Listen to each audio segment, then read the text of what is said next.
सुमति दो जन्म दिलो सिद्धि मिललो या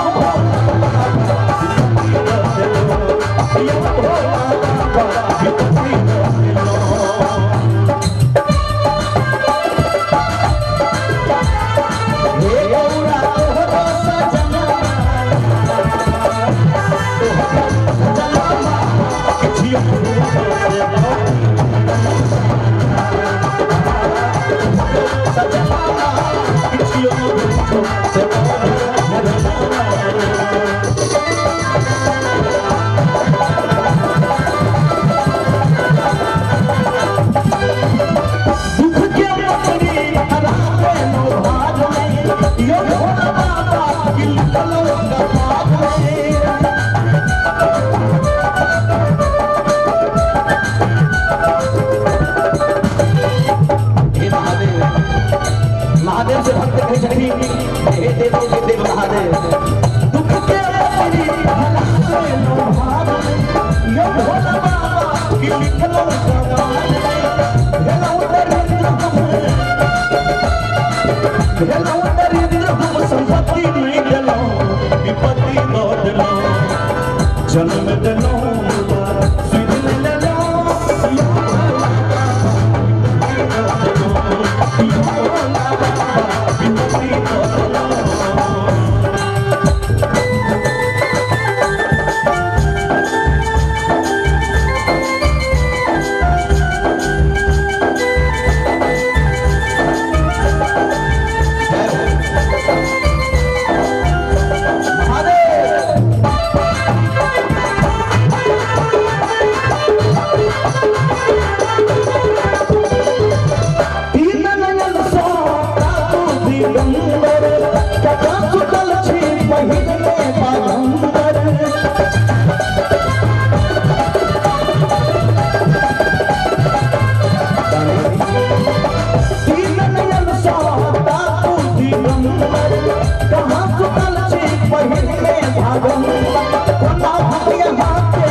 पालन पासवान जी की तरफ से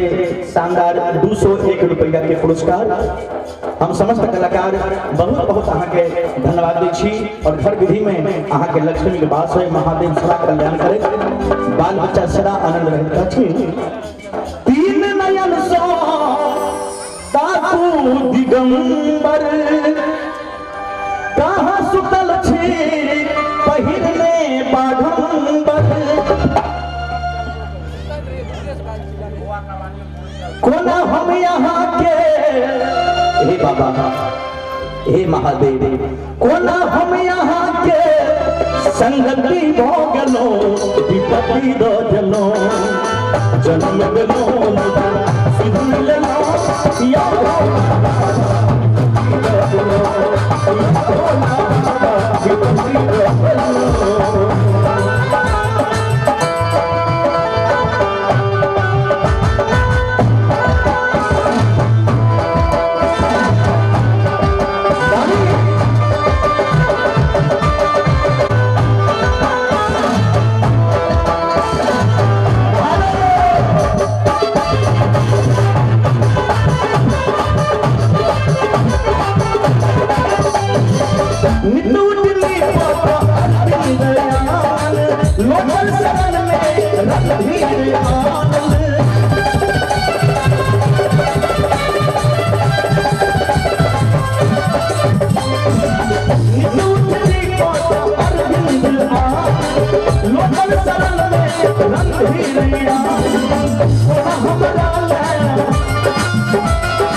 बाबा हमरा नहा कठोर भगत कि हमरा भक्ति से चूक हो महादेव नित्य उठनी बात अरविंद आनंद लोटल सरल में रणधीर आनंद कोना हमरा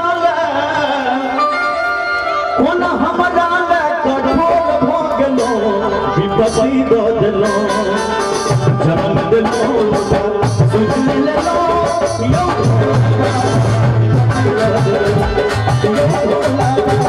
विपत्ति दो दिलो